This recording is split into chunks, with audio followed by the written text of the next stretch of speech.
নমস্কার বন্ধুরা, গোপালকে নিয়ে আমাদের গল্প চলছে, আলোচনা চলছে।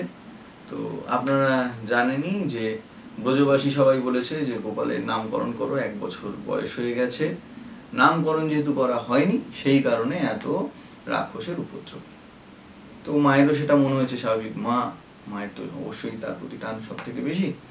তো মা কি করেছে, মা এবং আমাদের নন্দরাজ কি করেছেন, তাদের যে কুলগুরু তাকে বারবার ধরে বলছে যে গোপালের নাম করে দিন। তো ওনাদের কুলগুরু ছিলেন হচ্ছে শাণ্ডিল্য মুনি। শাণ্ডিল্য মুনি আবার এই সবটা জানতেন যে গোপাল আসলে নন্দরাজের পুত্র নয়, গোপাল বসুদেবের পুত্র, দেবকী এবং বসুদেবের পুত্র।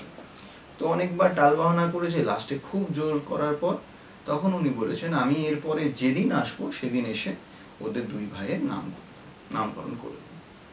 ভালো কথা, এটা বলেই উনি কি করেছেন, সোজা চলে গেছেন বসুদেবদের কুলগুরু যিনি ছিলেন তার কাছে। তো ওনাদের কুলগুরু ছিলেন হচ্ছে গর্গাচার্য মহারাজ। তো মহারাজকে বলেছেন যে এরকম বসুদেবের পুত্র গোকুলে আছে, তো তার নামকরণ করতে হবে। তো উনি কি করেছেন, রাজি হয়েছেন, হয়ে উনি গোকুলে গেছেন, গিয়ে ওনার 2 ভাইয়ের নামকরণ করবে। এর মাঝখানে একটু ছোট্ট করে বলে রাখি, তো যেদিন নামকরণ হচ্ছে তার আগের দিন মহারাজ এসে সেদিনকার একটা ঘটনা আছে।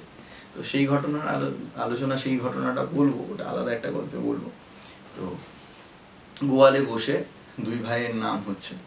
তো নামকরণের ক্ষেত্রে তখন বড় ভাইয়ের নাম হলো রাম, কিন্তু বড় ভাই প্রচণ্ড অসীম শক্তিশালী ছিল, সেই জন্য তার নাম দেওয়া হলো হচ্ছে বলরাম। আর ছোট ভাইয়ের অনেক নাম হবে, অনেক নাম থাকবে, অনেকে অনেক নামে ডাকবে, অনেক নাম হবে, কিন্তু ওনার নাম দেওয়া হলো শুক্লে রক্তস্তথাতীতম তদা নাম কৃষ্ণ নাম, কৃষ্ণ। তো এর মধ্যে আরেকটা জিনিস সেটা হচ্ছে কৃষ্ণ তার নাম হলেও মা যশোদার সব থেকে প্রিয় নাম ছিল হচ্ছে কানহা, যেটা আমরা কানাই বলে রাখি, সেই কানহা। কৃষ্ণ শব্দের অর্থটা নিয়ে একটু আলোচনা করি।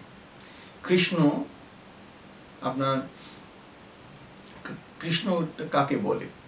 অনেকে বলবে কালো রং সে কৃষ্ণ, অনেকে বলবে নীল রং কৃষ্ণ, কিন্তু না, নীল বা কালো রং কৃষ্ণ নয়। একজন সাধু সন্ন্যাসী বলছেন যে পৃথিবীর যত রকম রং আছে, সমস্ত রকম রংকে যদি একসাথে মিশিয়ে দেওয়া হয়, মিশিয়ে দিলে একটা ডিপ রং হবে, অবশ্যই একটা গাঢ় রং তৈরি হবে, কিন্তু যে রংটা তৈরি হবে সেই রংটা হচ্ছে কৃষ্ণ। এটা গেল এক। আরেকটা অর্থ আমি যেটা বলবো সেটা হচ্ছে কর্ষতি কৃষ্ণা, যে আপনাকে আকর্ষণ করতে পারে। কেমন ভাবে আকর্ষণ? আপনি যদি কৃষ্ণকে দেখে নেন, একবার দেখেন মন ভরে, আপনি কৃষ্ণর হয়ে যাবেন। আপনি বললেন যে না, আমি কৃষ্ণকে দেখবো না, আমি চোখ বন্ধ করে রাখবো।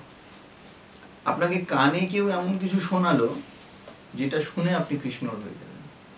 তা আপনি বললেন না, আমি দেখবো না, আমি কানে শুনবো না, আমি কান চোখ বন্ধ রাখবো। কৃষ্ণের গায়ে থেকে এত অপূর্ব, এত সুন্দর একটা গন্ধ বেরোয়, এত সুন্দর গন্ধ, সেই গন্ধে আপনি ঘ্রাণে আপনি কৃষ্ণের হয়ে যাবেন। তা আপনি বললেন না, আমি কোনোটাই করবো না, আমি দেখবো না, শুনবো না, আমার নাকও বন্ধ রাখবো। তো কৃষ্ণ পাশ থেকে যাওয়ার সময় আপনাকে একবার স্পর্শ করে গেলে তাতেও আপনি কৃষ্ণ হয়ে যাবেন, আপনি তাতেও কৃষ্ণময় হয়ে যাবেন। তো কৃষ্ণ শব্দের অর্থ যে আপনাকে আকর্ষণ করতে পারে, কর্ষণ করতে পারে। আশা করি গল্পটা ভালো লাগলো। তো যদি ভালো লাগে অবশ্যই একটা লাইক করবেন, এই গল্পগুলো অনেক শেয়ার করুন যাতে প্রচুর লোক জানে, কারণ এই ছোট ছোট জিনিসগুলো অনেকেই হয়তো জানে না। আমার নিজের ব্যক্তিগতভাবে সেই জন্যই এগুলো নিয়ে আরও আলোচনা করা, বিভিন্ন গল্প, বিভিন্ন ছোট ছোট ঘটনা, এর মধ্যে অনেক জিনিস জানে, অনেকে জানে না, তো যাতে যত বেশি লোক জানতে পারে। তো চ্যানেলটাকে সাবস্ক্রাইব করুন, ভালো লাগলে একটা লাইক করুন। দেখা হবে পরের ভিডিওতে। নমস্কার।